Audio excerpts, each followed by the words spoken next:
Jadi kalau ada upacara apa-apa ikut. Kan bedanya pegawai apa baju kaki bedanya dia nggak boleh pakai pin, nama nggak boleh pakai baju korpi. Oh ya, codingnya dari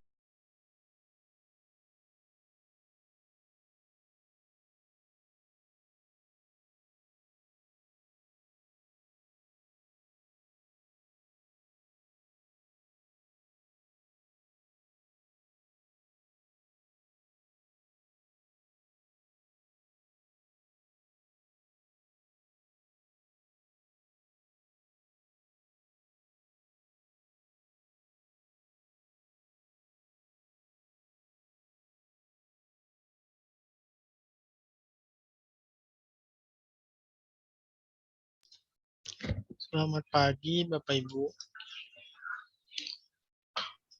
Pagi. Iya, baru 16 orang ya yang sudah hadir. Dan bisa diinformasikan teman-temannya untuk segera bergabung ke dalam Zoom. Karena pengajarnya juga sudah hadir di sini. Pak Fauzan. Siap. Apakah mau dimulai atau ditunggu dulu? Mungkin 10 menit ya. Jadi kita Oke, mulai 10 seperti menit. kemarin. Oke, 8:10 ya, Bapak Iya. Ibu. Oke.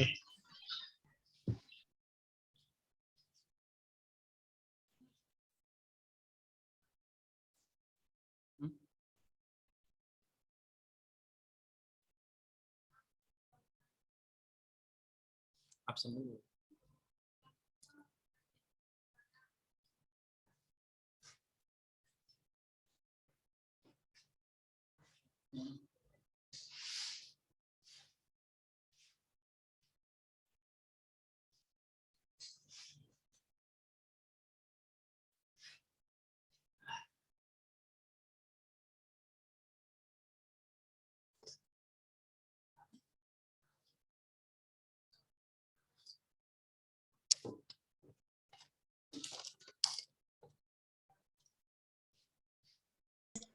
Uniprima, Semarang.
Selamat pagi Bapak Ibu.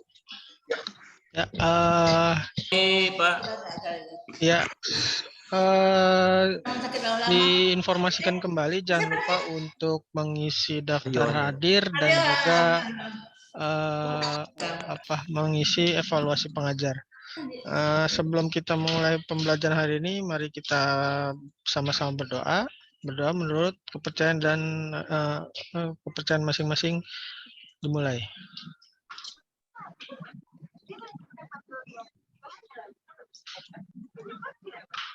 Berdoa selesai. Ya. Ya, hari ini masih melanjutkan sesi yang kemarin ya. Pengajarnya juga masih sama, Bapak Fauzan dari Pusdiklat. Untuk waktu dan tempat kepada Bapak Fauzan kami persilahkan. Oke, terima kasih Mas Rayo. Sebentar ya.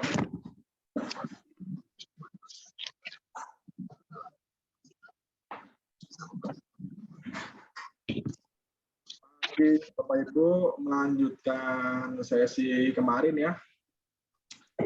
Hari ini kita praktik aja tentang penelusuran informasi dan literasi informasi. Sebelum kita mulai, nanti kita sampai jam 9:30 ya, Bapak Ibu. Di sini ada yang pernah melakukan penelusuran informasi baik melalui OPAT, katalog, Google, dan lain sebagainya. Ada yang pernah sambil nunggu yang lain? Belum, Pak. Googling belum pernah? Ya, baru. Pernah Pak, saya. Tapi dari buku, bukan dari ini, buku dari di sekitar koleksi saya gitu Pak. Ada yang menanyakan bukunya itu judulnya sama tapi pengarangnya beda gitu. Ya. Ya, jadi inti dari penelusuran informasi itu kita mendapatkan informasi yang dibutuhkan seperti yang kita diskusikan kemarin. Yang dibutuhkan itu yang akurat dan tepat. Nah, nanti kita coba pakai Google ya. Nah, di sini siapa yang merasa bahwa Google itu lambat laun dapat menggantikan peran perpustakaan? Boleh berpendapat, nggak apa-apa?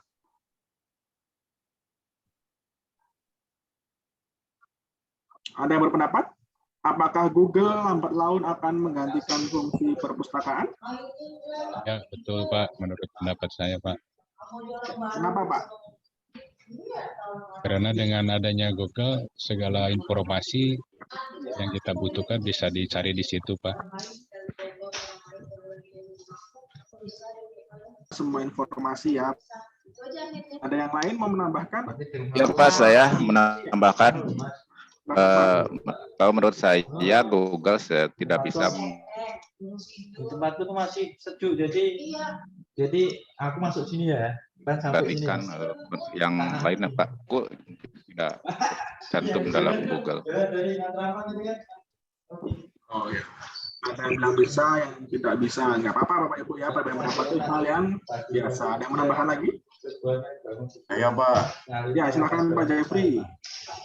menurut hemat saya, Google tidak akan pernah bisa menggantikan perpustakaan itu. Karena kalau kita balik kepada hakikat perpustakaan itu bukan hanya sekedar bersifat informatif, tetapi lebih kepada edukasi dan yang bersifat humanis. Artinya ketika perpustakaan itu berfungsi sebagai edukasi atau edukatif dan humanis, bahwa Google tidak bisa untuk menggantikan. Jadi perpustakaan itu sendiri itu punya roh untuk membentuk, membimbing orang, untuk mensejahterakan orang. Jadi kalau Google itu hanya memberikan yang sifatnya informatif saja. Itu aja, Pak. Terima kasih. Kita menyikapi ini dengan bijak ya, fenomena Google. Kita tidak boleh merasa tersaingi, karena kita bukan zamannya lagi untuk bersaing ya Bapak Ibu dengan sistem informasi apapun, baik itu ada Google, ada Bing, Yahoo, berbagai macam lah sistem informasi atau pencarian itu ya. Dan itu mau tidak mau harus kita akui mereka memang memiliki database yang cukup lengkap dan layanan yang memang sehari-hari kita gunakan. Bapak Ibu mungkin mendaftar Diklat ini sebagian besar menggunakan akun Google, meski ada yang dengan Yahoo. Kemudian yang memiliki HP yang pakai Android mungkin ya, itu menggunakannya juga Google, produk-produknya, WhatsApp, Facebook, dan sebagainya itu diakuisisi. Facebook juga iya, akun sebagian besar menggunakan Google-nya. Jadi mesin pencari ini Bapak Ibu, kita tempatkan sebagai rekan kita. Jadi bukan saling mengalahkan, tetapi sebagai tools atau alat untuk membantu meringankan pekerjaan kita. Jangan dibalik, Google yang menguasai kita, tapi kita yang menguasai Google. Bagaimana strategi pencarian, kan mereka nggak bisa menampilkan ketika kita nggak memasukkan input. Nah, itulah kelemahan dari sebuah sistem temu kembali informasi, Bapak Ibu. Sistem temu kembali, sebaik apapun bentuknya, sebagus apapun algoritmanya, dan selengkap apapun database-nya, tidak akan pernah bisa menampilkan hal yang sesuai dengan keinginan kita tanpa kita memberi input yang sesuai. Bisa dipraktekkan nanti ya, selain kita praktek, ketika Bapak Ibu memasukkan satu kata kunci ya, biasa Bapak Ibu kan mencari di Google kan, mencari berita gitu, atau mencari informasi di Google pencarian, google.com, nanti kita coba, itu pasti Bapak Ibu memasukkan kata kunci yang menurut Bapak Ibu itu sesuai dengan kebutuhan informasinya. Barulah si Google ini menampilkannya. Jadi fungsi utama di sini, kita sebagai pustakawan atau sebagai individu mampu menggunakan kata kunci atau menemukan strategi penelusuran tepat. Nah, disitulah peran pustakawan untuk mengedukasi dan mengajarkan bagaimana pentingnya sebuah kata kunci untuk menemukan informasi. Jadi kalau memang database-nya sudah disediakan lengkap, ya sudah, kita berperan pada kata kunci. Misal dengan bahasa yang baku atau kata kunci yang paling mendekati. Itu deduksi ya. Coba ya kita menuju ke Google. Nah, sebelum menuju ke Google ini, ada yang pernah mendengar istilah Boolean operator? Belum. Nah, Boolean operator itu sederhana ya Bapak Ibu, itu adalah sebuah operator atau operasi dalam pencarian.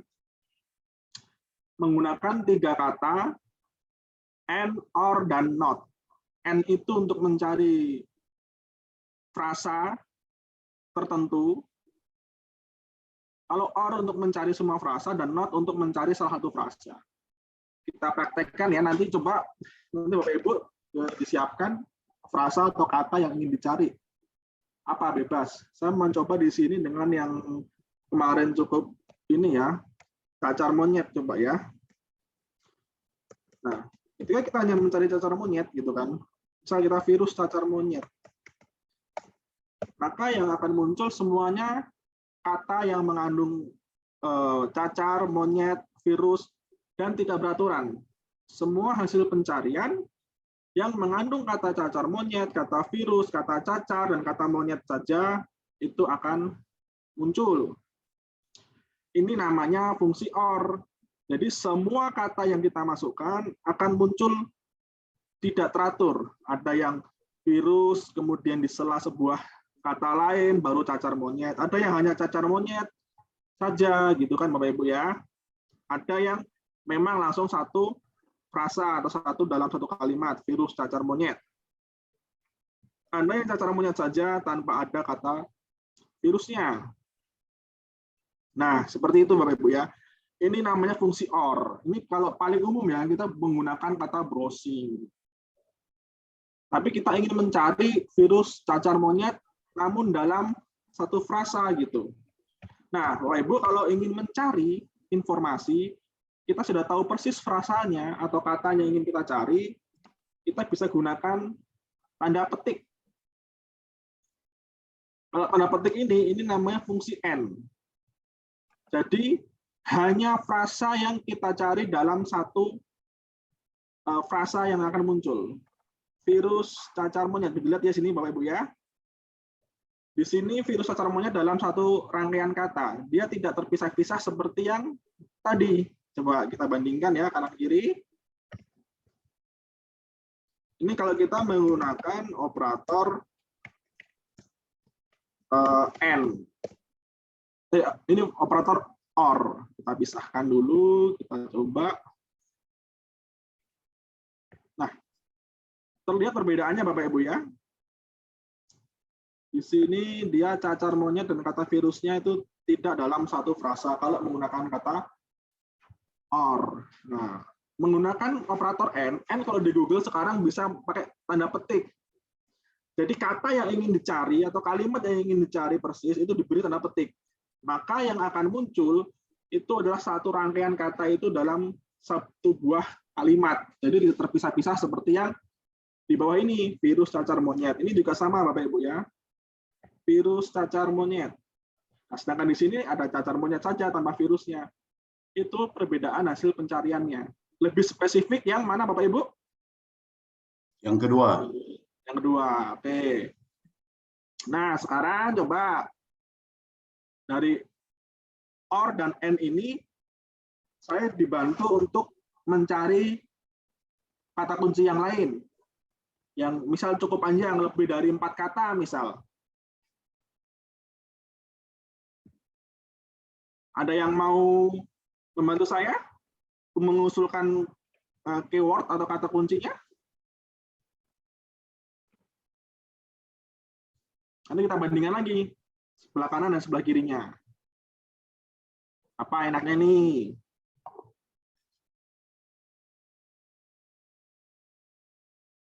Oke, bentar ya, saya tunggu ya. Saya Pak, coba Pak. Silakan Pak, langsung yuk. Iya. Cara membuat pagar minimalis. Minimalis. Oke, ini yang biasa ya.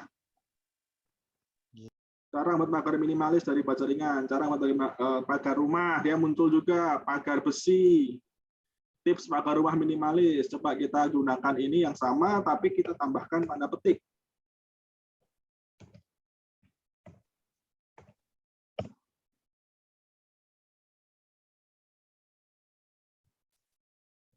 Nah, mungkin beberapa ada yang sama, tapi yang membedakan dia spesifik, langsung cara membuat pagar minimalis saja. Dia tidak menampilkan pagar besi. Dia hanya menampilkan hasil pencarian yang membuat pagar minimalis. Nah, sedangkan di sini kita bisa lihat hanya kata pagar pun muncul, meskipun tidak ada kata minimalisnya hanya di sini, pagar di sini terpisah-pisah. Begitu Bapak Ibu. Jadi kalau Bapak Ibu sudah mengetahui persis apa yang ingin dicari dan ingin menghilangkan kemungkinan pencarian di luar dari yang ingin dicari, bisa menggunakan operator N. N ya. Iya, itu dengan menambahkan tanda petik di dalam satu frasa. Jadi yang akan muncul itu benar-benar hanya satu frasa ini. Cara membuat pagar minimalis. Tanda petiknya bisa satu nggak? Tanda petik satu. Kalau itu kan dua tadi. Dua Pak ya. Dua ya. Iya. Jadi di depan kasih tanda petik, di belakang kasih tanda petik. Nah, itu nanti ada lagi operator not nanti kita setelah ini. Sudah tergambar Bapak Ibu bagaimana menggunakan operator N ini. Jadi ketika ada pemustaka yang menanyakan, yang mungkin dia menanyakannya lebih panjang frasanya atau sangat sedikit, nah itu nanti bisa kita gunakan operator N. Kalau memang sudah benar-benar tahu yang ingin dicari. Kalau ingin browsing saja kan kadang tuh tips membuat laporan penelitian misal. Itu panjang, banyak sekali hasilnya gitu. Jadi ini itu ya. Jadi di sini tidak akan muncul hasil pencarian baik di judul atau isi artikel yang tidak memuat kata cara membuat pagar minimalis dalam satu rangkaian kata. Sampai bawah pun tetap seperti itu. Bahkan sampai ke gambar Bapak Ibu ya, cara membuat pagar minimalis pun muncul. Cara membuat. Nah, kalau di sini kita bisa lihat dia ada aksesorisnya dan sebagainya. 7 pagar rumah minimalis gitu kan, ide tips pagar rumah gitu. Seperti itu contohnya Bapak Ibu ya. Sudah ada lagi yang mau menambahkan ini, satu lagi kita nanti Wah, kalau kue brownies. kue brownies nah itu Ya, kue brownies. ya. Wah, lapar Bu dengarnya Bu. Pagi-pagi ini kue brownies paling enak. Oh, toko kue muncul ya. Ya. Toko kue Ulta Omar Brownies. Jadi dia semua yang mengandung kata toko, mengandung kata kue, mengandung kata brownies akan muncul.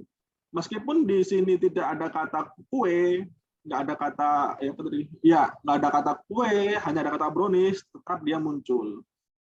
Seperti itu. Ada remah brownies kukus. Coba kita ke samping sini ya. Kita ganti dia.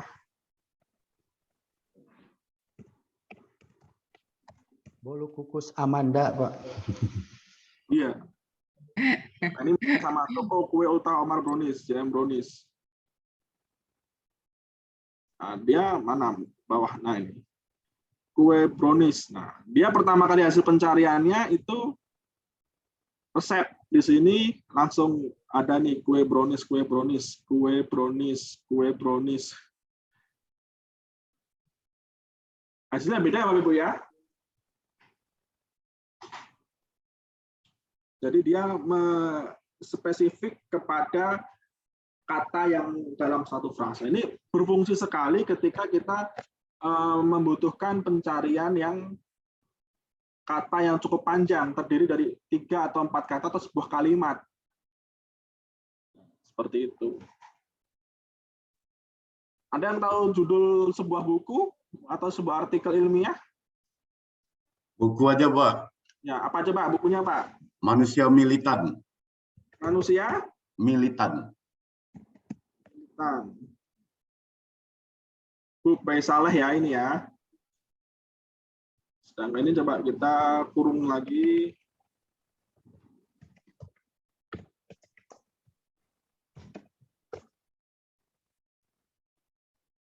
Ada yang sama, buku-buku. Nah, coba kita ke ya. Manusia Militan 2 kata ya, jadi kemungkinan besar hampir sama isinya.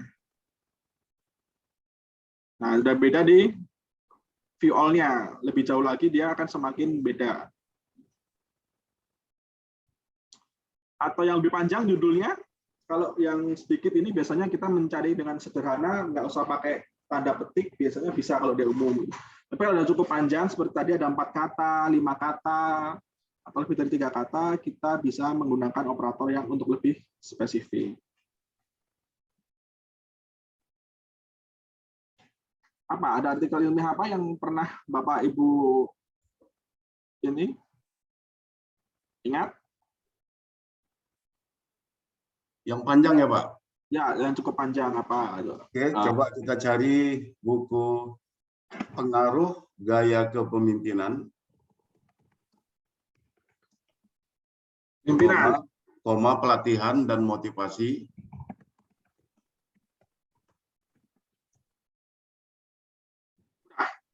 Terhadap kinerja pegawai. Ya. Oke. Pengaruh berarti oh ini ada nih depositorinya banyak ya. Ada dari toko ini, coba kita gunakan frasa yang sama ya. Untuk kita gunakan kepada operator and.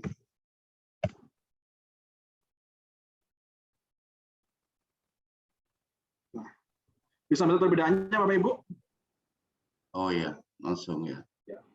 Jadi kalau yang ini dia memang benar-benar yang satu frasa. Jadi kalau untuk mencari sebuah judul, mencari ini apa namanya informasi yang benar-benar kita tahu gitu kan. Kalau di sini kan ada kata kerja ngelip di sini, kerja ada di sini, ini hanya motivasi saja. Ada toko prima. Nah, itu Bapak Ibu ya. Jadi kita memberikan Pak Fauzan, Pak, mohon maaf. Jadi kita memberikan tanda apa? Petik. Tanda petik 2 itu di mananya, Pak? Ini Pak, di awal. Jadi kalimat yang akan dicari itu di dalam tanda petik. Jadi di awal kalimat dan di akhir kalimat diberikan juga. Oh, Nah, seperti ini, Pak. Nanti kalau kita sudah tahu persis, itu namanya searching. Kalau yang sebelah kiri ini kita browsing. Misal kita, apa ya, pengaruh kepemimpinan yang bagus tuh. Tapi apa, dia lupa kan, maka dia menggunakan kata yang lebih luas untuk memperluas hasil pencarian. Mungkin dia lupa salah satu katanya, tapi kalau kita sudah tahu persis, misal kita pernah menulis sebuah jurnal gitu. Kita pasti ingat kan judulnya, tetapi ditemukan di mana ya? Nah, itu kan kita bisa menggunakan tanda petik ini karena judulnya sudah persis sama gitu. Kurang lebih begitu ya Bapak Ibu ya. oke Pak. Nah, itu and dan or. Ada pertanyaan di sini? Kalau yang or tanda itunya apa?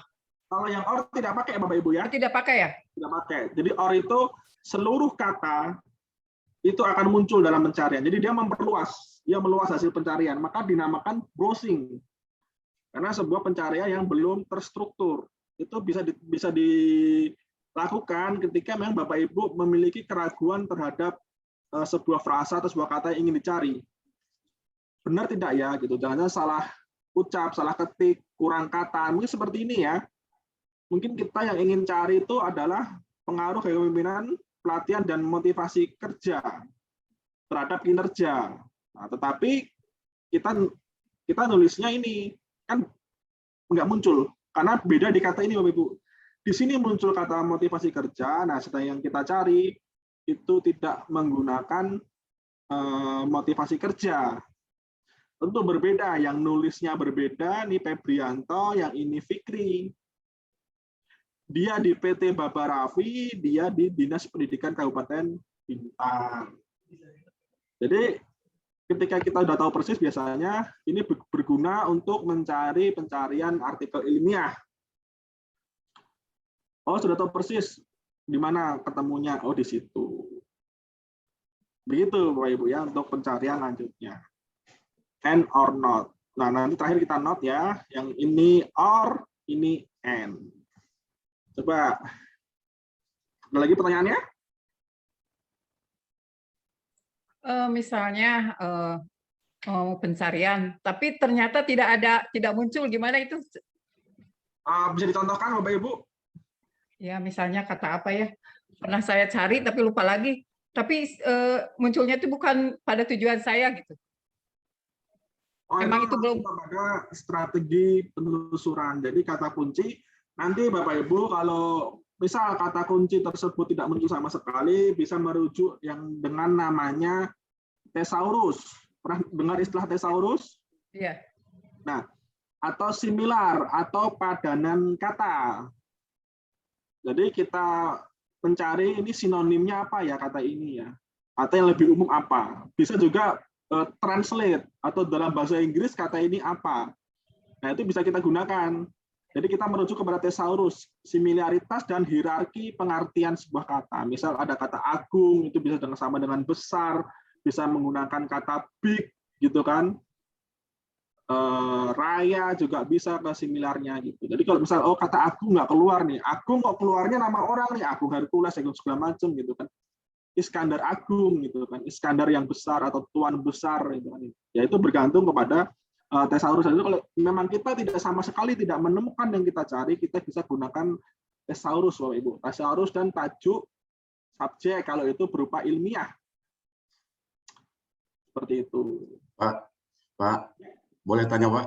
Silakan Pak.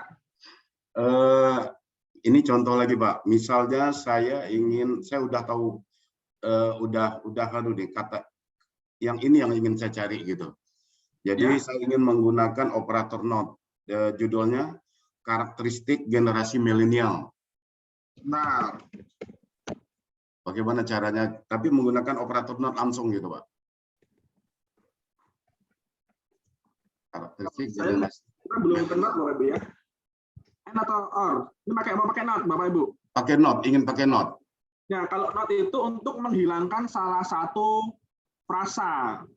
Misal ini generasi milenial, not itu menggunakan tanda strip ya, tanda minus. not gen Z misal.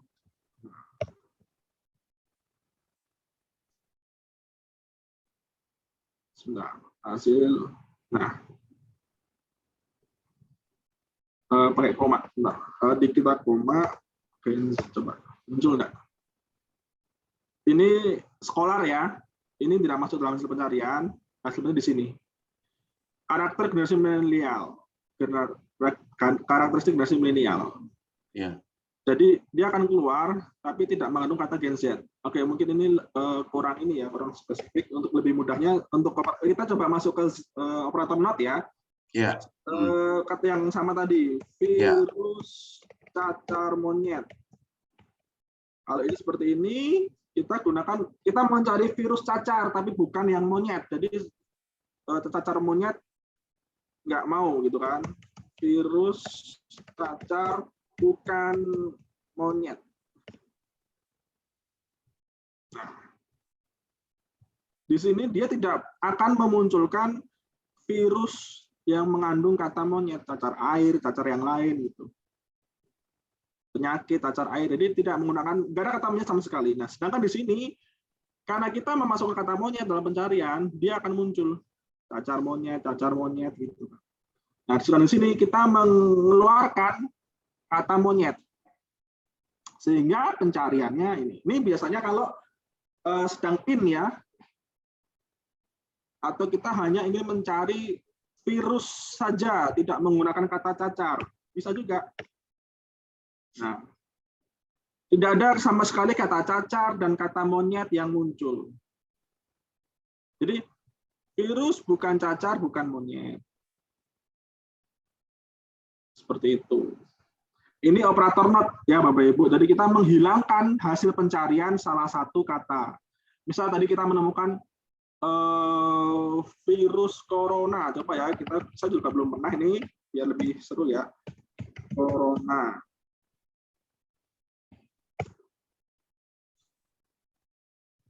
Atau mungkin virus yang lain, apa ya? Virus apa Bu? Ebola misal. Ebola juga tuh populer ya, pencarian mesti keluar.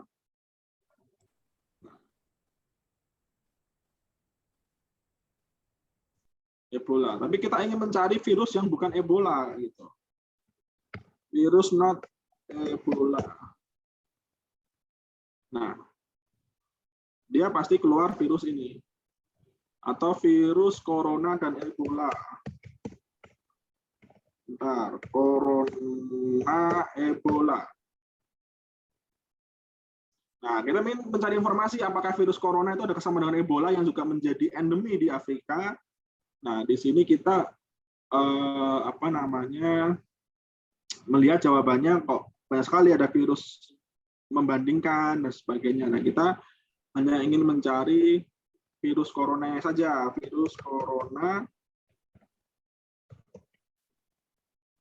bukan Ebola. Maka dia tidak akan membandingkan lagi.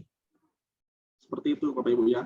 Jadi ketika Bapak Ibu memiliki kata pencarian yang hasilnya mungkin luas juga dan ingin menghilangkan sebuah kata, itu bisa menggunakan kata bukan.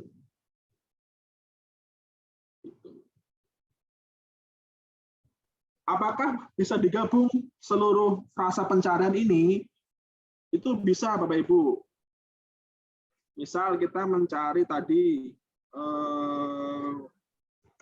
virus cacar monyet yang dalam cacar monyet aja, nggak usah pakai virus, coba.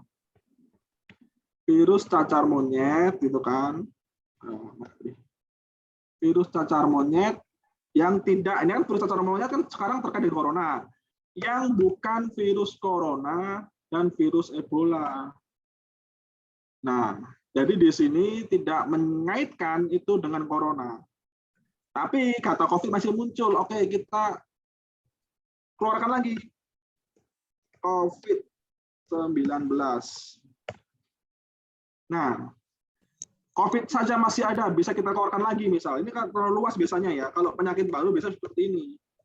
Ada penelitian baru. Belum ada yang muncul, Pak. Belum ada yang muncul, masih tentang virus corona Ebola aja yang muncul di slide. Ini yang sebelah kanan? Masih. Ada Pak, nggak Masih. kelihatan. Itu Nggak ada cuma Ada muncul satu kelihatan, Pak. Pak. Itu Pak saya tanya tadi, makanya saya tanya tadi operator N itu bagaimana cara membuatnya karena tidak muncul. Yang sebelah kanan nggak muncul ya? Slide-nya hanya muncul satu slide tentang virus Satu slide corona aja Pak. Ebola. Sebentar. Jaringan kayaknya. Oke. Saya bikin satu slide aja deh. Mungkin virus corona Ebola. Nah, juga Pak. Ya dari Gimana? tadi itu aja Pak munculnya. muncul ya? Sudah muncul ya? Ya kalau ini muncul ya. Ini muncul. Ini berarti semua yang terkait Ebola dan corona akan muncul. Nah, kita coba tambahkan karena cacar monyet itu yang kemarin ya sempat dikaitkan dengan corona, maka monyet kita cari cacar monyet yang tidak terkait dengan virus corona, tidak terkait dengan virus Ebola, dan tidak terkait dengan COVID. Coba Kalau kita cek. ditambahin virus influenza gimana? Boleh. Apa? Jadi yang mau dicari virus influenza saja. Iya, coba Pak bikin lihat. Sebentar. Virus influenza. Bukan corona. Atau ini aja? Enggak ada kaitannya mungkin sama virus corona gimana gitu kalau Coba kita lihat ya, virus influenza. Kalau influenza sangat umum ya.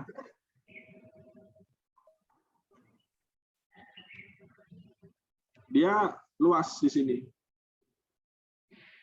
Influenza sendiri, virus sendiri ya. Ini menggunakan kata operator OR. Kalau kita menggunakan N, bisa kita tambahkan tanda petiknya. Virus influenza ini jadi satu frasa. Kalau mau mencari kaitan dengan corona, misal ya, dan corona. Dia akan mencari virus corona yang menjadi satu frasa.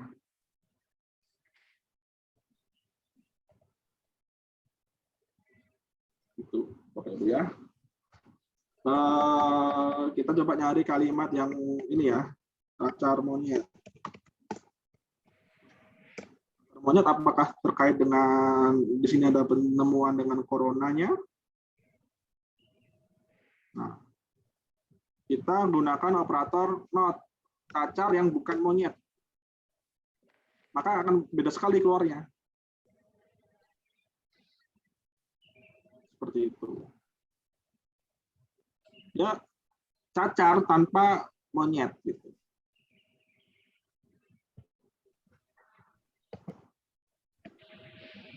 Jadi sederhananya adalah OR itu untuk browsing, mencari seluruh kata, N itu mencari satu frasa yang dalam pencariannya muncul satu frasa tersebut. Nah, not itu untuk menghilangkan salah satu kata. Cacar monyet bukan corona.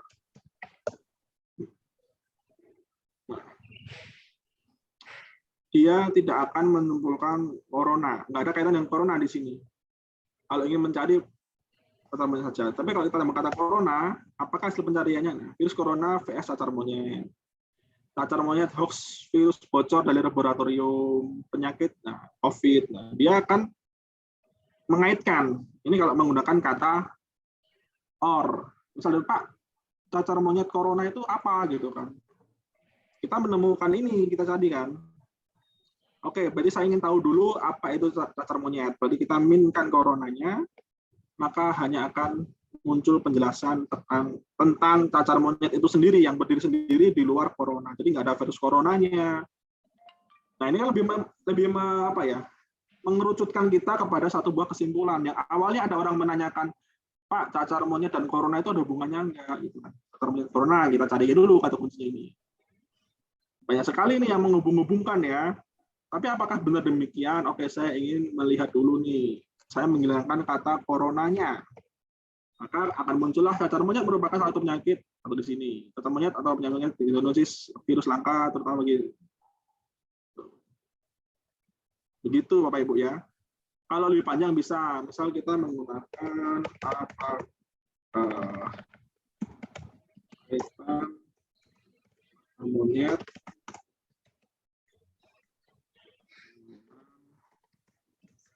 virus gitu. Nah, kita mencari kan apakah cacar monyet itu ada kaitan dengan virus yang lain gitu. Karena yang sekarang sedang sedang dibicarakan oleh orang adalah tentang COVID-19 atau corona, maka yang muncul adalah cacar monyet versusnya virus yang lain gitu kan. Seperti itu. Corona ini. Nah, kalau kita saya ingin menghilangkan kata corona tadi. Ini kan ada COVID ya, COVID-19. Berarti kita minkan COVID. Nah, sudah hilang COVID-nya. Lebih spesifik lagi tentang virus, tetapi juga tidak kaitannya dengan virus corona. Virus cacar monyet, gitu kan? Kaitan cacar monyet dengan virus. Nah, dia bisa mengaitkan dengan virus apa, tetapi karena terlalu banyak corona tadi, COVID gitu kan, sudah tidak muncul lagi coronanya atau COVID-nya, seperti itu. Itu fungsi dari operator not. Jadi and or not itu bisa kita gunakan sebagai strategi penelusuran kita. Misal tadi seperti tadi, kita membuat satu kata kunci, kok keluarnya hampir semuanya dikaitkan dengan COVID-19 gitu, karena kita virus COVID. Oke, atau virus saja. Nah, yang paling banyak tentang ini yang dicari gitu kan, virus. Nah, itu nanti bisa kejadian di kata pencarian lain. Ingin menghilangkan kata apa gitu kan, virus corona VS19 lagi gitu kan.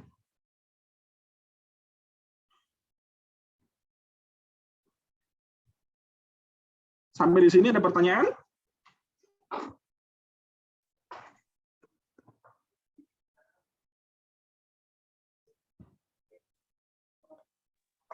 Saya Pak ingin bertanya. Silakan Pak. Iya, kalau seperti yang dimaksud tadi pakai kode-kode M atau kode OR, apakah dia bisa pakai kode lain seperti buka kurung atau kode yang lain begitu Pak? Untuk mencari kata. Kalau untuk pencarian itu di Google untuk and or not hanya menggunakan itu tanpa kode, terus kemudian tanda petik, kemudian ada lagi tanda minus. Kalau untuk pencarian ya, hasil pencariannya. Karena sifatnya sistem pencari itu semuanya sama ya, baik di database, baik di Google, pencari yang lain. Sifatnya yang paling banyak mendapatkan klik itu akan muncul di paling atas. Nah, kita mensortir yang di bagian itu, Bapak Ibu ya. Nah, kalau sudah pakai tanda kurung gitu kan, tanda kurung itu nanti akan masuk menjadi pencarian. Nah, kalau Bapak Ibu sudah memahami R, OR, dan NOT, nah sekarang kita ingin mencari strategi penelusuran sebuah artikel. Nah, yang perlu kita pahami, artikel yang resmi itu bentuknya selalu PDF. Dia dibentuk dengan tampilnya PDF, bukan Word, bukan Excel, atau yang lain. Nah, misal kita mau mencari apa nih? Literasi informasi ya. Coba. Dia munculnya ada yang artikel bentuknya website, ada Wikipedia, ada yang dalam bentuk PDF. Nah, kalau kita coba ingin hanya mencari PDF, kita mungkin tinggal katakan kata PDF. Maka yang keluar semuanya format PDF yang kaitan dengan literasi informasi. Enggak lama, nah langsung muncul PDF. Di pencarian pertama, dia pasti mengarahkan ke Scholar, karena dia jurnal resminya Google. Coba kita bandingkan dengan PDF. Maka yang pertama dia, apapun bentuknya, artikel, tapi dalam bentuk, ini bentuknya adalah bentuk web. Sedangkan ini bentuknya adalah PDF. Bisa kita bisa kita simpan gitu kan. Nah, kalau ini bentuknya adalah seperti ini.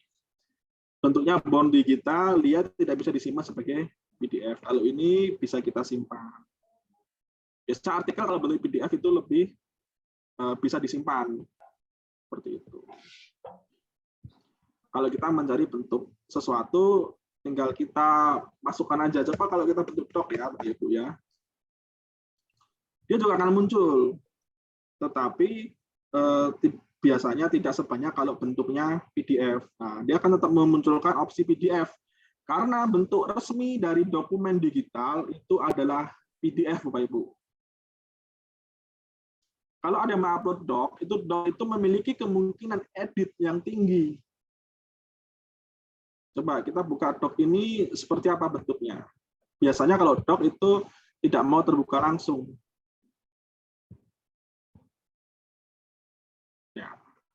Ya, oh nih mau nih. Dia bentuknya doc. Izin Papa Hujan. Ya. Kalau kita dalam pencarian, katakanlah yang PDF itu gitu, biasanya katakanlah mencari undang-undang lah gitu ya, undang-undang tentang Perpusnas. Nah, selain di langsung mencari di PDF itu, tapi ada link yang mereka itu berbayar juga gitu. Oh. Itu bagaimana itu Pak Fauzan? Kalau untuk undang-undang itu hampir pasti tidak berbayar. Tapi kalau untuk artikel jurnal, database itu ada yang berbayar gitu kan. Nah, salah satu mengatasinya kita secara formal, secara normatif tidak bisa, itu harus membayar. Kalau nggak berlangganan, tetapi Perpusnas sendiri sudah melanggankan untuk anggotanya. Jadi Bapak Ibu tinggal mendaftar menjadi anggota, kemudian kita buka e-resource Perpusnas.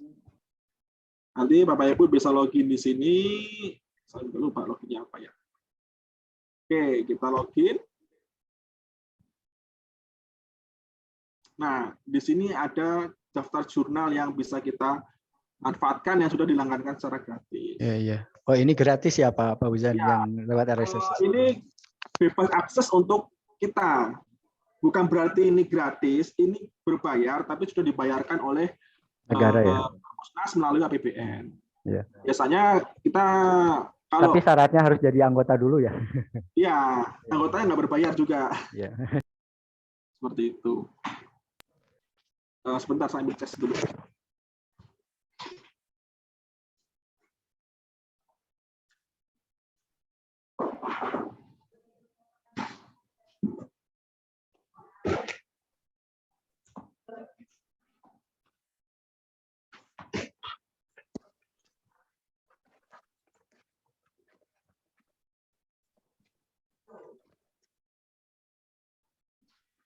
Nah, kita hanya bisa mensiasati ketika itu berbayar, itu bisa kita gunakan tools atau jalan yang bisa membuat itu gratis. Salah satunya dengan mendaftar di Perpusnas, kita gunakan e-resource.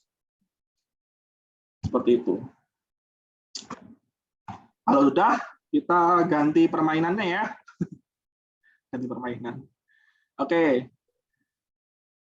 Nanti Bapak Ibu bisa mencoba-coba lagi menggunakan operator itu, and or not. Nah, sekarang kita mencoba bermain tentang literasi informasi.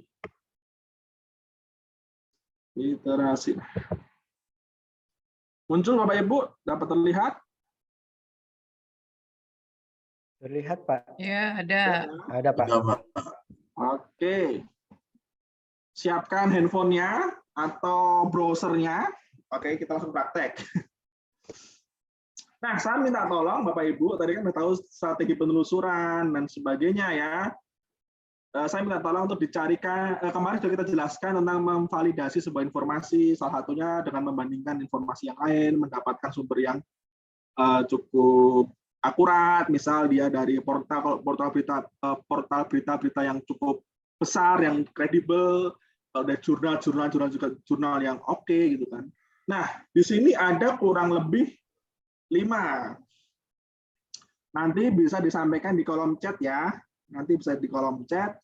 Yang pertama, coba kita cari vaksin AstraZeneca itu penyebab cacar monyet. Nah, tadi kita udah cari nih cacar monyetnya. Apakah vaksin AstraZeneca ini menyebabkan cacar monyet? Kalau menyebabkan itu sumbernya apa? Kalau tidak menyebabkan itu sumbernya apa? Kan gitu. Coba silakan Bapak Ibu mencarinya.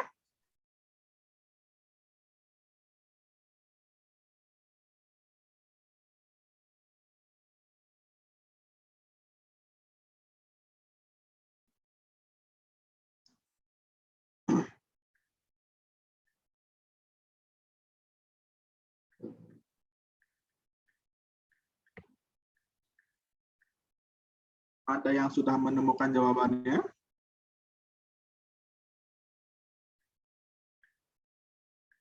Sebentar Pak, lagi cari Pak. Cari dan sumber linknya gitu kan. Karena dengan sumber tersebutlah kita bisa menakar sebuah keakuratan. Jadi kalau ada 3 sumber yang kredibel menyampaikan hal yang sama, bisa dikatakan itu cukup akurat. Karena pembandingnya itu adalah sama-sama yang kredibel. Misal kalau dari jurnal, dari Elsevier, Sekpap, kemudian ProQuest, gitu. 3 jurnal itu menyatakan hal yang sama. Gitu. Dari beberapa peneliti hal yang sama. Atau mungkin sumber berita yang sama. Gitu. Nah, ada di berita, Pak. Ya, di berita ya. Seputar Cibubur, pikiran rakyat. Ya. Ada yang mengenal seputar Cibubur dan pikiran seputar Cibubur, pikiran rakyat gitu harian ini. Nah, itu berarti butuh lagi. Misalnya kita merasa, oh ini sepertinya kurang populer nih, kurang ini. Mungkin kita cari ada yang kantor berita kita Antara, mungkin Detik, Kumparan, Kompas, Jawa Pos, dan lain-lain. Nah, itu strategi, itu namanya setelah kita menemukan hasil pencarian, kita filter.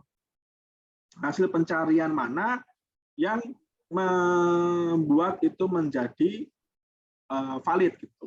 Yang perlu diperhatikan Bapak Ibu ya, kalau kita mengambil dari berita, bukan hanya pada pemuat berita atau portal berita tersebut, tetapi narasumber yang digunakan oleh portal berita. Misal ada 3 nih, Detik, Kumparan, sama Jawa Pos.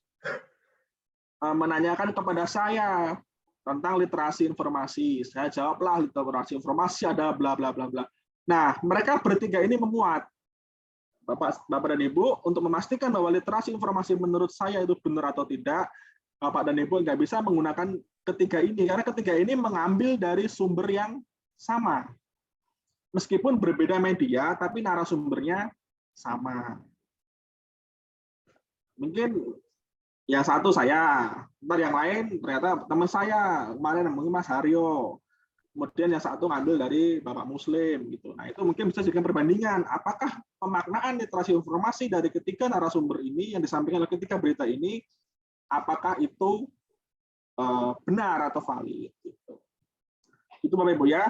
Yang diperhatikan 2 ya, kalau kita melihat kepada portal apapun itu, mau jurnal, baik itu internet, portal berita, website, dan sebagainya, itu dilihat sumbernya juga.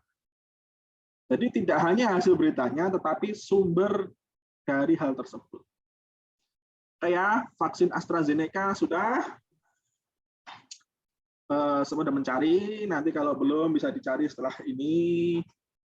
Nah, kemudian vaksin booster memicu HIV. Nah, ini kan di masyarakat nih sering 2 hal ini ya. Nah, kita sebagai pustakawan itu memiliki kewajiban untuk meluruskannya. Apakah vaksin booster memicu HIV? Ini kan biasanya di arisan, bapak-bapak di ronda gitu kan.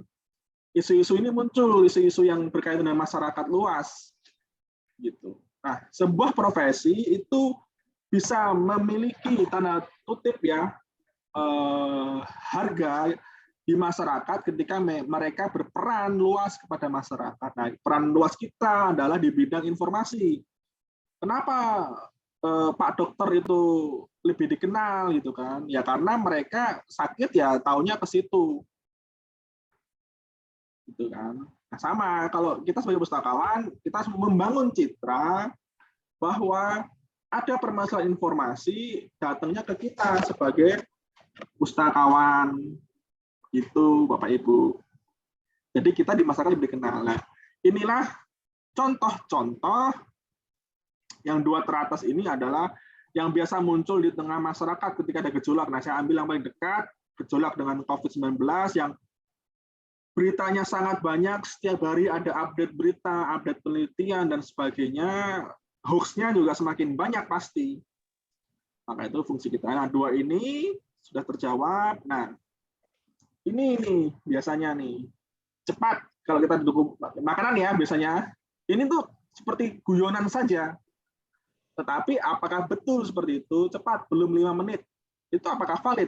Ketika makanan jatuh dan belum sampai 5 menit, itu kan dari iklan ya. Kalau nggak salah dulu dari iklan itu. Nah, apakah itu hal yang valid gitu kan? Nah, ini kan di masyarakat kita, di orang tua kita.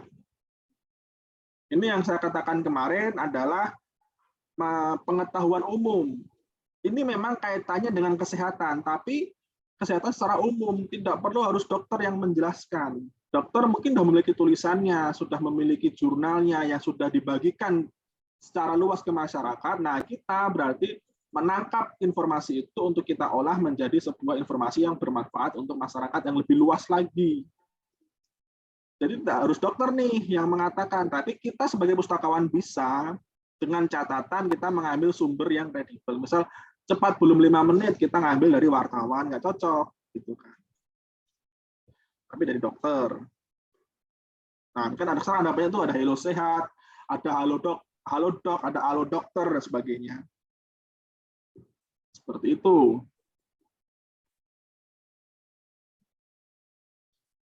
Nah, ini kan masih bertanya-tanya apakah benar gitu. Kadang kan kalau makanannya nggak seberapa harganya kan ya biarin lah, tapi kalau agak mahal kan pasti mikir juga ya, pasti keinget itu.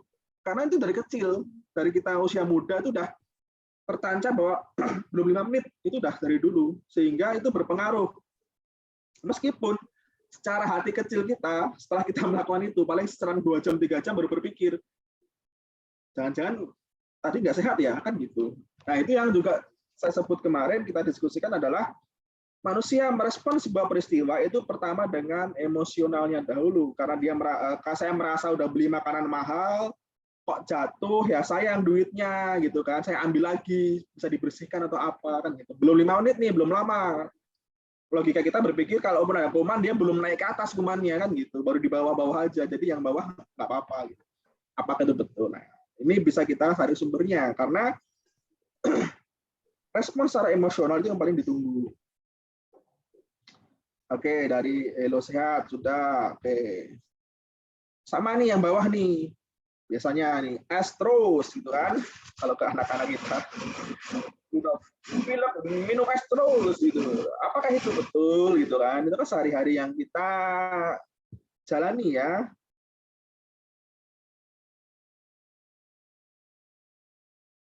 Nah, itu bisa kita carikan sumbernya, kita bacakan sumbernya. Oh, ternyata sudah ada penyerahan sama seperti ini Bapak Ibu.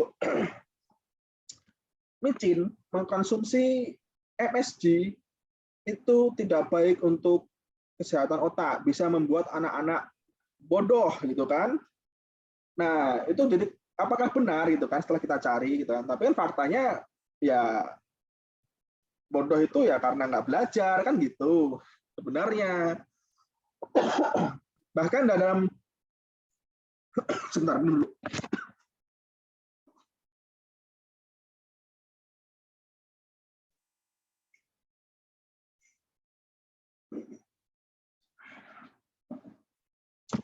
Sebenarnya Bapak Ibu, sehari-hari dalam kandungan makanan alami kita itu bisa mengandung MSG seperti tomat, jamur. Tapi kalau berlebihan memang tidak baik untuk kesehatan. Sama seperti garam juga, gula sama. Tapi semua hal berlebihan kan memang tidak baik. Tapi apakah memang benar kalau kita mengkonsumsi micin dalam kadar yang sewajarnya itu akan memperlambat kinerja otak gitu. Kalau saya sendiri mengalami, kalau saya kekenyangan ya memang otak saya lambat memproses informasi. Karena ngantuk saya, kalau kenyang itu ngantuk. Itu kan di masyarakat beredar ya, tentang minum es ketika sakit, belum 5 menit, jangan jajan micin, ntar bodoh gitu, dan seterusnya. Nah, ini juga di masyarakat juga nih, halal haram itu kan sensitif sekali sekarang kan. Nah, ada juga nih yang memanfaatkannya. Dia jadi ada yang namanya sihalal.com. Apakah itu resmi, Bapak Ibu?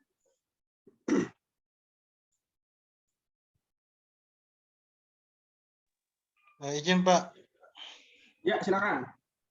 Iya, kan sekarang itu banyak lahir itu situs-situs itu Pak, apa namanya, website. Nah, kan biasa dari website itu kan, ya, terbitannya kan beda-beda. Nah, pasti kan ada yang resmi, ada yang tidak Pak, begitu. Ya. Iya. Dan lebih bagus kalau yang sistem seperti masalah begini terkait apa namanya, kehalalan atau berkaitan dengan agama, itu lebih baik dihubungkan dengan situs resmi seperti yang dikeluarkan dari Kemenak atau dari MUI atau dari lembaga agama yang dipercaya, begitu Pak. Betul Bapak Ibu ya. Jadi sertifikasi halal ini melalui Si Halal ini memang aplikasi yang resmi. Coba Bapak Ibu cari, Si Halal itu aplikasi resmi, tapi bukan melalui ekstensi .com. Dia biasanya menggunakan ekstensi kalau tidak ORG, ya Go atau ID. Kalau dari pemerintah, dia bisa menggunakan GO atau GOV. Nah, GO itu sudah pasti valid. Karena dia dari pemerintah. Yang bisa menggunakan ekstensi .go.id yang mendaftarkan itu adalah negara ke domainnya. Kalau .com itu semuanya bisa, ya individu pun bisa menggunakan ekstensi .com ini. Tetapi untuk menggunakan ORG itu harus organisasi, tapi yang lebih strict lagi, lebih ketat lagi adalah .go.gov.id. Biasanya ya, ada gov, ada go. Kalau di Indonesia pakai GO aja, .go.id. Itu sudah pasti dimiliki oleh lembaga negara. Karena yang mendaftarkan atas nama negara. Seperti itu. Jadi, sama-sama Si Halal, coba Bapak cari di komputer masing-masing, sihalal.com dan sihalal.go.id itu semuanya bisa diakses. Nah, itu kadang namanya ini penyamaran atau phishing. Sepertinya benar, tetapi ternyata tidak benar. Itu banyak terjadi ya, tidak hanya pada Si Halal, yang lain-lain juga. Oke, itu tentang penelusuran ya, strateginya Bapak Ibu tadi sudah mencari semua, menggunakan strategi masing-masing, mungkin satu dan yang lainnya berbeda caranya, tetapi menghasilkan hasil valid yang kurang lebih sama. Nah, sekarang kita next. Kemarin nih tentang Holy Wings, ini kan sering juga ya, chat-chat kayak gini berserakan di media sosial dimanapun, itu kita harus meresponnya. Pertama boleh dengan emosi, tapi jangan dikeluarkan dahulu. Setelah direspon dengan emosi, kita olah dengan rasional. Apakah mungkin sebuah chat itu tersebar begitu mudah? Seperti itu dan seterusnya. Nah, nanti Bapak Ibu, ini bisa dicari apakah ini adalah valid atau tidak. Kemudian ini Bapak Ibu ya, ini yang kemarin terjadi kurang lebih 1 bulan atau 2 bulan yang lalu ya.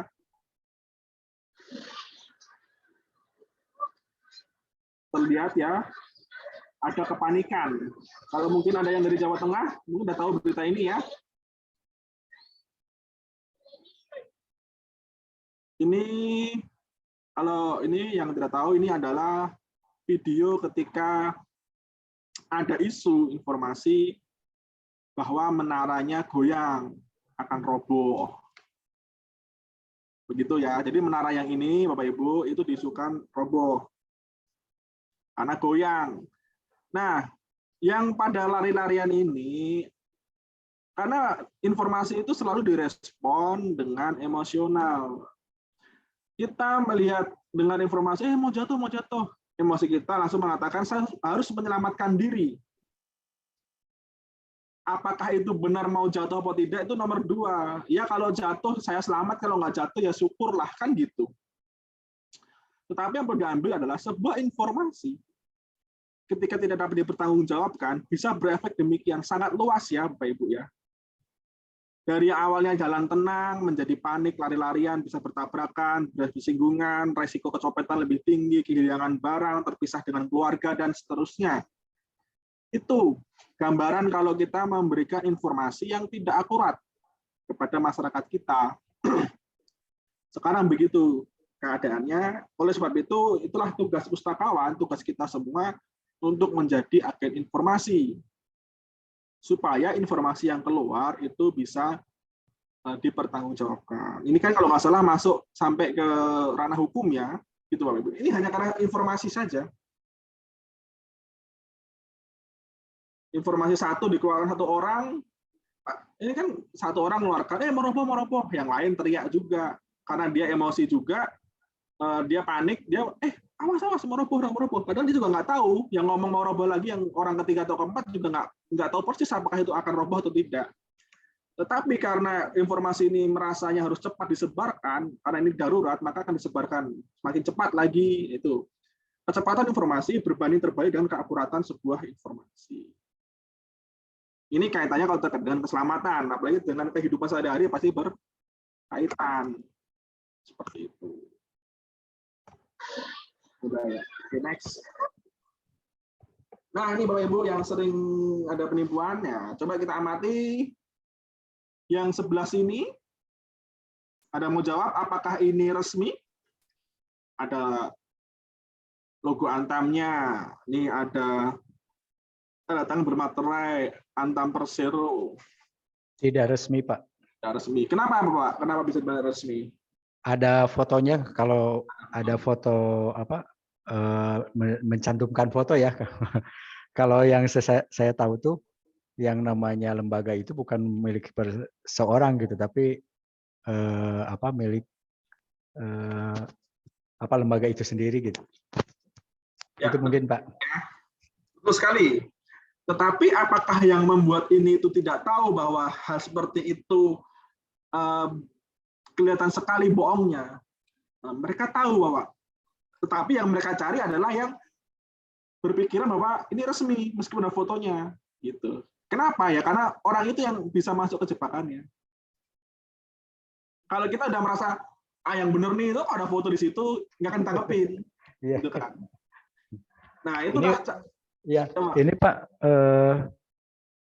yang pernah saya alami lah, ke rumah itu dulu sering ada yang mengirim amplop ya, saudara dapat hadiah ini apa gitu ya, itu nggak tahu dari alamatnya dari mana gitu, bisa sampai di rumah.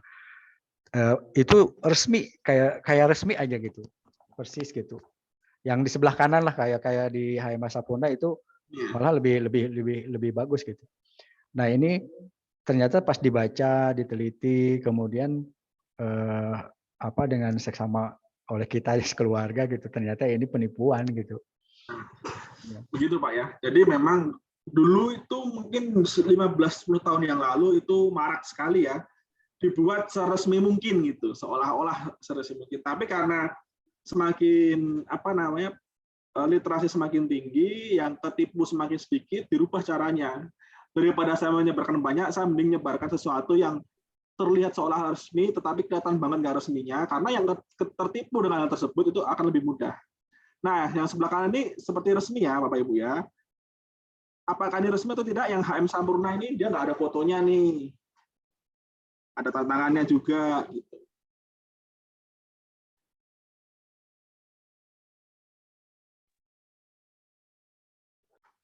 Ada mau jawab? Ini Pak, kalau boleh saya jawab, ini ada tulisan warna merah itu. Ya. Ada warna merah. Yang pertama ya. Ciri kedua, nggak usah dibaca dulu nih. Kan lihat bentuknya aja kan. Ini, dari tata naskahnya juga kurang. Tanpa naskahnya kurang. Ya, kita semua udah bisa kan. Nah itu kita bisa mengajarkan ke orang banyak. Tetapi mengapa ini bisa beredar? Karena masih ada yang kecantol atau tersangkut Ya, di situ. betul Pak. Karena Terutama merasa masyarakat ini awam semua. itu. Iya. Karena Kopnya mereka udah tidak melihat kesalahan secara semua. detail. Kopnya. Sebetulnya tidak detail pun kalau kita sudah mengetahui bentuk surat yang bagaimana sebaiknya, itu kan ini bukan itu pengetahuan umum ya. Paling enggak surat itu rapi lah kanan kirinya, meskipun tulisannya berantakan kan gitu. Jangan pakai kata merah itu dari sekolah dasar tuh, kalau saya dulu di SD diajarkan nulis jangan pakai tinta merah gitu kan. Seperti itu. Oke, next ya, ini semakin ke sini. Nah, ini sudah rapi, Dopo Unilever, nggak ada fotonya gitu kan. Tanda tangannya seperti ini gitu. Ini yang dulu sempat awal, ini Yang kiri yang asli itu, Pak. asli. Mengapa, Pak? Iya, Pak. Karena ada background itu nama perusahaannya. Oke, bisa kita lihat ya di sini background surat resmi. Biasanya kalaupun resmi surat itu, kalau resmi itu tidak boleh ada backgroundnya Bapak Ibu ya. Di tulisan itu murni tulisan supaya tidak membingungkan. Yang pertama itu. Yang kedua, dia nggak memiliki cap. Ya, tidak ada stempel. Ya. Atau barcode atau sesuatu yang memvalidasi ini benar-benar diterbitkan. Kalaupun ada perubahan, oke, tidak apa-apa menggunakan background dan seterusnya, tetapi di sini tidak memiliki cap.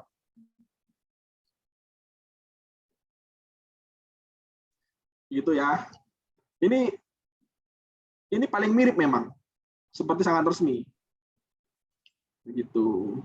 Backgroundnya juga mencolok, terlalu mencolok. Ya, jadi antara background tulisan ini seperti ini. Nah, kita berpikir PT Unilever itu perusahaan yang sangat besar. Mereka membuat deskripsi produk saja itu sejelas mungkin. Apalagi ini terkait dengan surat panggilan atau surat pemberitahuan yang harusnya lebih jelas lagi. Nah, kita bisa menelusuri dengan cara seperti itu. Kan ini tulisannya jadi terbayang tidak jelas. Nah, ini Chevron nih. Dia pakai background, tetapi ya cukup jelas. Dia memiliki cap, ada logonya juga.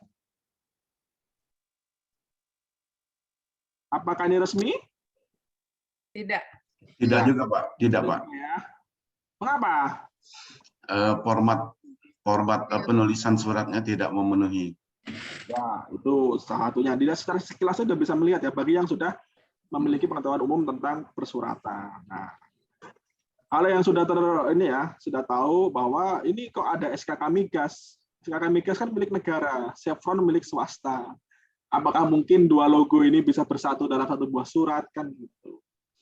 Itu juga bisa dari tata naskahnya, ini di sini, ini di sini, di sini itu bisa juga. Meskipun dia ada capnya nih dua-duanya nih. Tuh. Ya,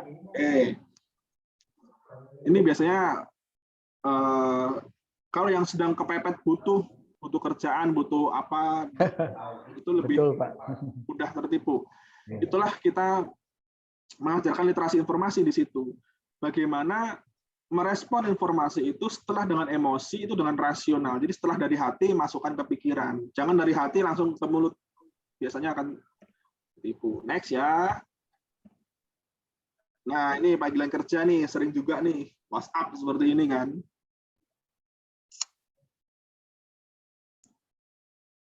Ini juga bisa kita ragukan gitu kan. Pertama kali kalau menerima seperti ini berarti literasinya adalah waspada terhadap semua informasi. Kita cari dulu siapa Bu Rusdiana, Jalan Bukit Duri Utara itu apa gitu kan. Lampirannya kok nggak ada, PT-nya apa ini gitu kan.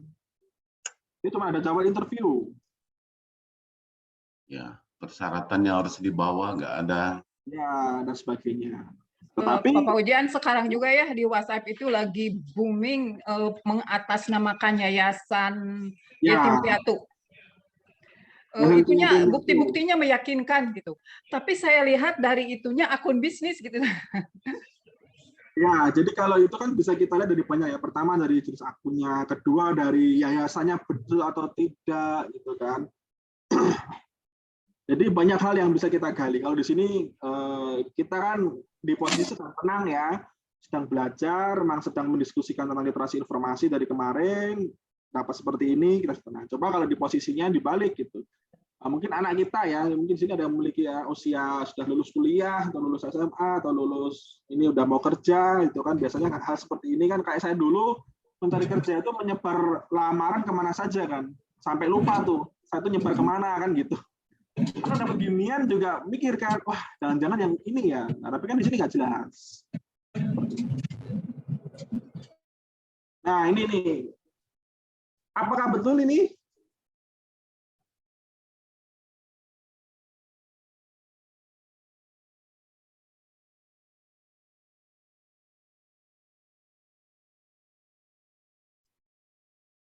Coba ya. Coba Bapak Ibu cari, apakah benar ada rekrutmen bersama BUMN 2022? Di googling.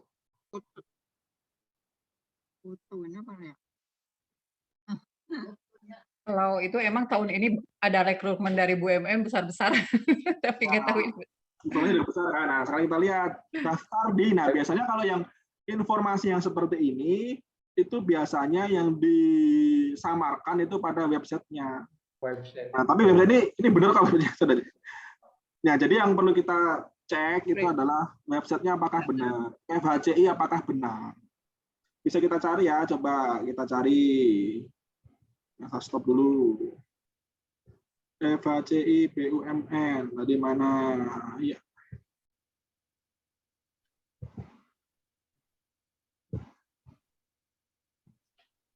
FHCI BUMN apakah resmi gitu kan? Oh, .id Indonesia. Coba kita lihat di sini ya.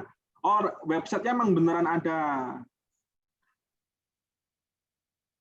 Tapi apakah ini benar BUMN? Nah, ini sama kan tadi gambar-gambarnya. Oke, kita cari lagi nih. Oh, nggak jelas nih apa ini ya, gitu kan. Kok dia nggak ada juga keterangan. Nah, mungkin kita masih ragu. Kita cari informasi tentang websitenya. Oh, dia mencantumkan ini. WhatsApp-nya, websitenya, email, akun media sosialnya di sini ada semua. Oke, mungkin gitu. Coba kita lihat lagi, apalagi beritanya tentang FHCI ini. Rekrutmen belum diumumkan. Kementerian BUMN dan FHCI, ini beritanya cukup valid nih. Berarti FHCI ini beneran, setidaknya kita tahu bahwa FHCI ini dari CNBC, dari Detik, dia mencantumkan FHCI juga. Berarti mungkin dia resmi. Coba kita buka beritanya, gitu. Cara-cara memastikan sebuah informasi.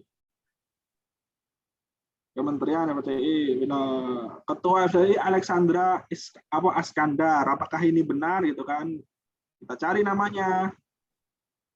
Seperti itu, kita ada strategi dalam memvalidasi informasi.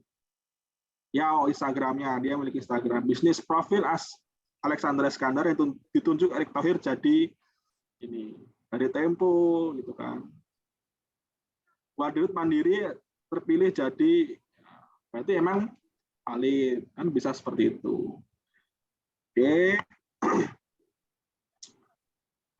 Jadi gitu ya, Bapak Ibu, dalam melihat, mencari, itulah langkah-langkahnya. Kita bisa lihat, oh seperti resmi, kita bisa buka sesuatu. Apakah itu betul resmi? Yang terlibat orangnya siapa saja? Apakah benar ada peristiwa itu? Seperti itu.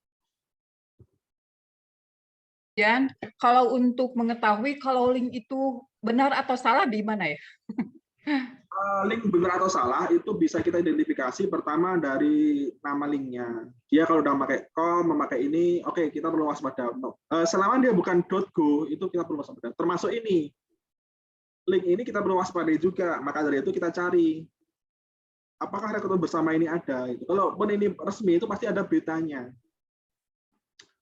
Ada email resmi yang bisa dihubungi. Kemudian FHCI ini struktur organisasinya seperti apa? Apakah struktur tersebut memiliki kevalidan? Misalkan seperti tadi, namanya Alexandra Askandar. Dia ditunjuk sebagai ketuanya. Apakah emang dia ditunjuk? Nah, ternyata ada berita-berita dari Tempo, dari Detik, dari ini yang menyatakan dia ditunjuk. Kita lihat lagi profil customer tadi. Oh, sebelum jadi SHCI, Enggak ada. dia menjadi Taruh situ nanti utama mandiri seperti itu. Nah, itu bisa kita telusur lagi. Kalau cukup valid, maka boleh kita menyatakan itu valid. Misal, oh dia valid, kenapa dia nggak pakai .go.id? Karena dia ada perekrutan, misal, dan seterusnya. Seperti itu. Jadi untuk melihat semua link itu harus kita seperti segala sesuatu informasi itu harus kita analisa.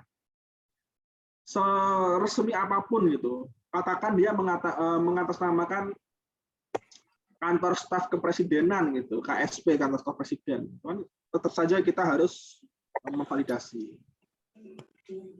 Nah, ini kalau Bapak Ibu di perpustakaannya ingin membuat campaign ya, promosi sedikit, saya sampaikan tentang promosi. Kita tidak selalu ya harus menggunakan apa yang dimiliki perpustakaan bentuk nyatanya, tetapi kita bisa menggunakan sumber daya yang berpotensi. Misal sekarang yang lagi in apa? Ini bulan Juli, anak-anak udah pada lulus, yang kuliah sedang masa skripsi, berarti masa-masa pelamaran kerja. Mungkin perpustakaan membuat promosi seperti ini, ciri loker palsu atau daftar loker yang bisa Anda gunakan, seperti itu. Tujuannya itu adalah untuk mengenalkan. Nah, Bapak Ibu di sini coba lihat di slide pertama itu namanya ini, dia membuat konten seperti ini. Tapi dia menyantumkan nama dia di pojokan sini kecil, tetapi dia terpisah. Jadi dia mencolok. Nah, kemudian slide berikutnya menunjukkan dia tetap waspada penipuan loker, kamu pernah bla bla bla bla bla.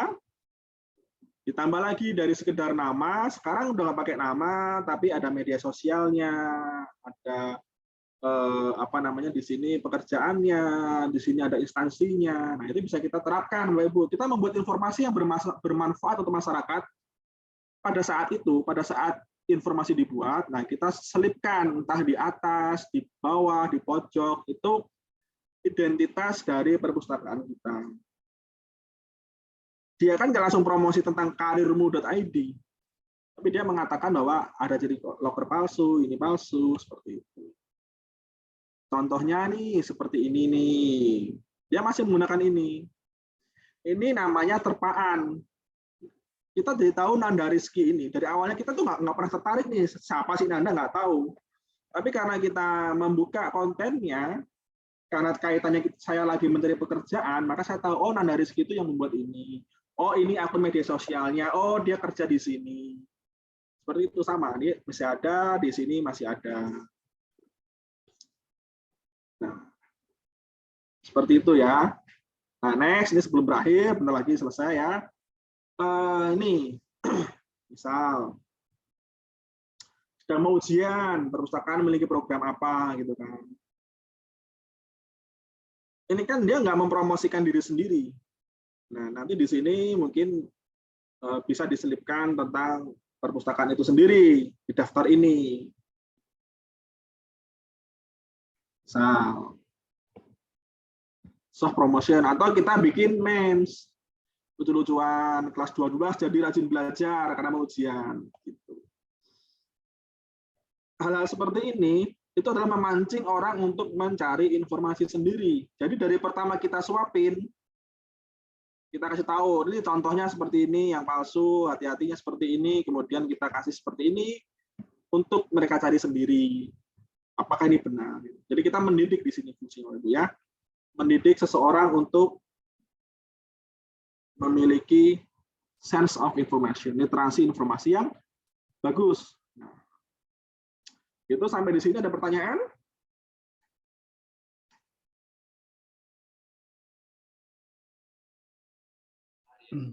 Pak, intinya apa namanya? Kita harus mempunyai satu kehati-hatian ya, yang tadi disampaikan oleh Bapak itu, melihat, kemudian ya jangan kalau pakai emosi itu mainnya main share atau main buka gitu ya. Padahal itu jebakan gitu kebanyakannya gitu ya Pak ya. Jadi kuncinya untuk berliterasi informasi dan literasi digital adalah emosi itu harus diproses dengan rasional.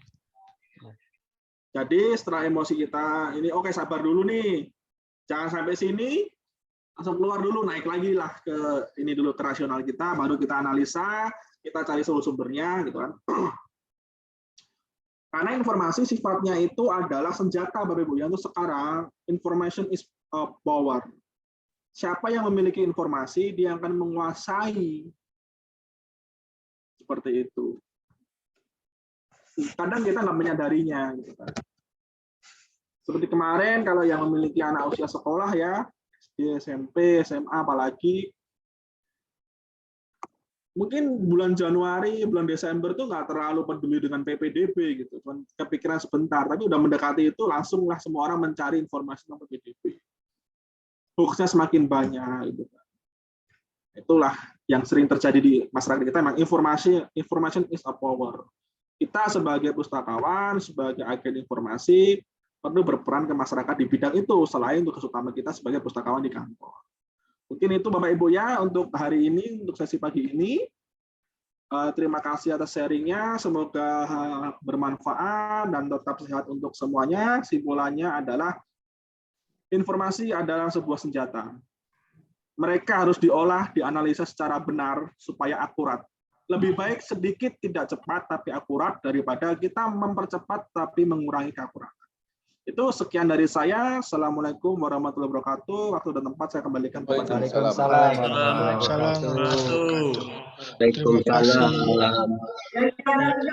Terima kasih Pak Fauzan. Ya Bapak Ibu, demikian tadi sesi tutorial online untuk mata pelatihan layanan. Jangan lupa untuk mengisi daftar hadirnya dan juga mengisi evaluasi pengajar.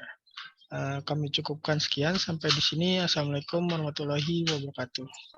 Waalaikumsalam warahmatullahi wabarakatuh. Terima kasih Pak Haryo. Saya N ya Bapak Ibu. Siap. Oke. Terima kasih.